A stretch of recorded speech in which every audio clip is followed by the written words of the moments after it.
Hi there folks, I haven't posted for a little while because I've been busy doing landscape work, but I'm here at Winterbourne Gardens at the moment. I just thought I'd give you a quick sort of 10 or 15 minute guided tour because I teach here at Winterbourne, but considering the gardens have had a limited staff because of COVID, they're looking pretty special at the moment. So we're just into the first autumn throws, and as you can see, what they've done is they've popped some of the tender stock outside, sansevieria, some aloe vera, and some pineapple and things like that. Then we move on to the wonderful pergola, which is draped in lots and lots of things. There is the typical jasmine.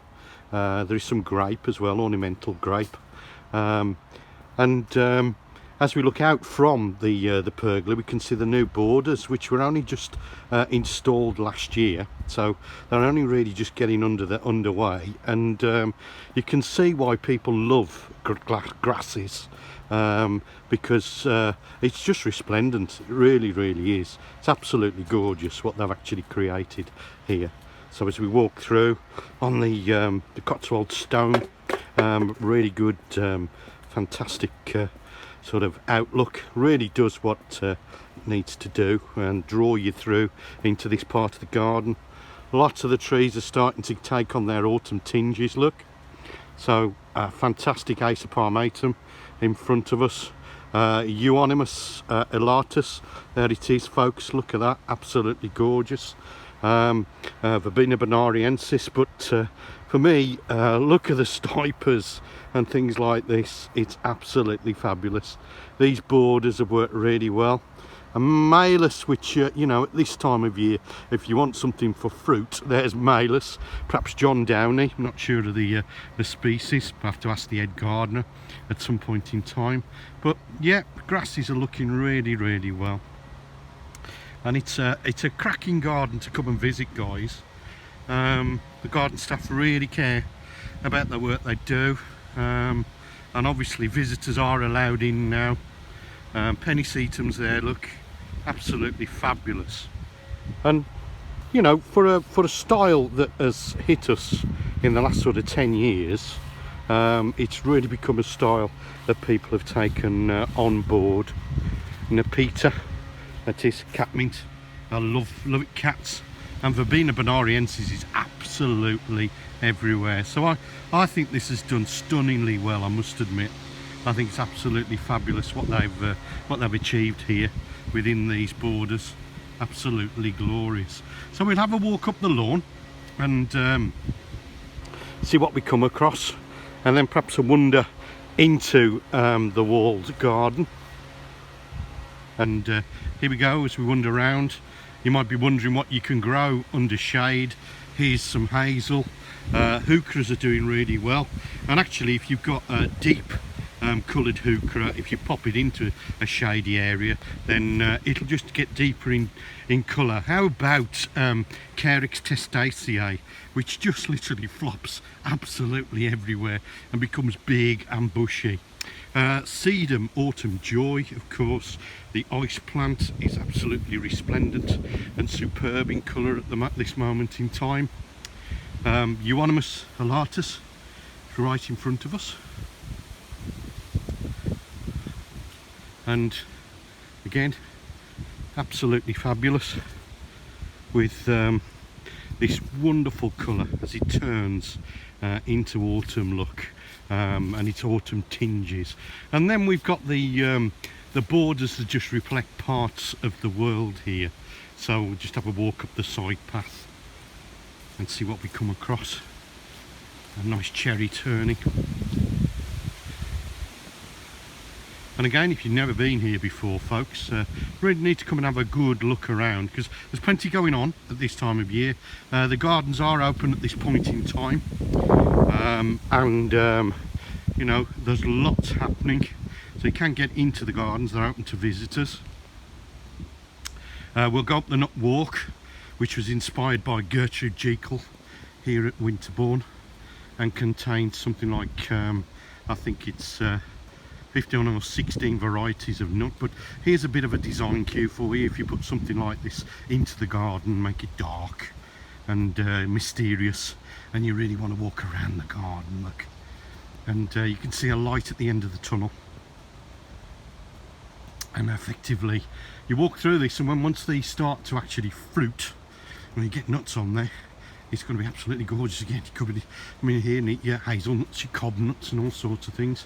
And then we come to the lower area of the garden, and beds with national collections and things like this. But look at this, look at the nemesia and things like that. Absolutely gorgeous again, and with the limited number of staff, sea holly, they've done really well, guys.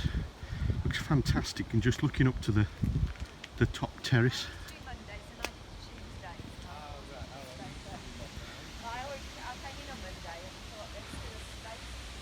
people coming in.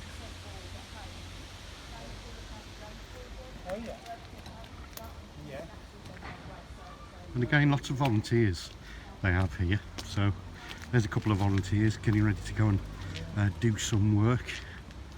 And then we move on to the walled garden. And this originally was where the food was produced for the house. But effectively, it's now an ornamental garden area. And as we sort of pan round to that, folks, looks absolutely superb, doesn't it? They've done, again, really well. Now I'll just take you down to the area where they sort of concentrate themselves on fruit, and show you the wall, which is quite a prominent feature here in a walled garden, as you would think. I'll give you just another pan across to the side of the house there, and there it is. But this is a whiff-waff wall, so it actually basically, I don't know whether you can see that, but it moves in and out, and that means you don't need buttresses because it's a strung, and you don't need a double skinned wall, and it also gives you microclimates to actually grow fruit in. So the inner bit of the actual wall is protected, whereas the outer bit is effectively unprotected. So it's a really good idea, and very much you know, an arts and crafty idea, which is what Winterbourne is. It's an arts and crafts house built by the Nettlefolds. And then we come into the alpine area,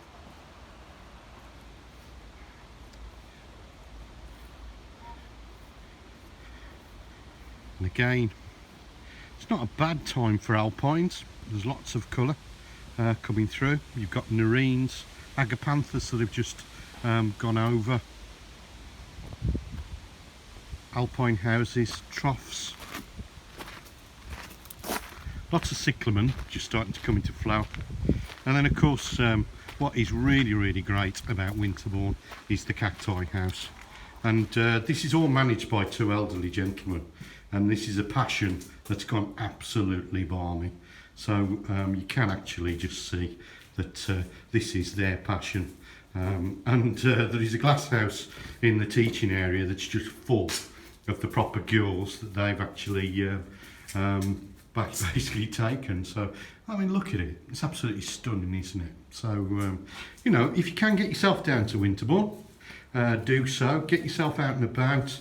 It's fairly COVID friendly, the coffee shop is open as well, so you can grab yourself a cup of coffee, but do be mindful of the rules and the regulations. So hope to see you here quite soon, really, folks.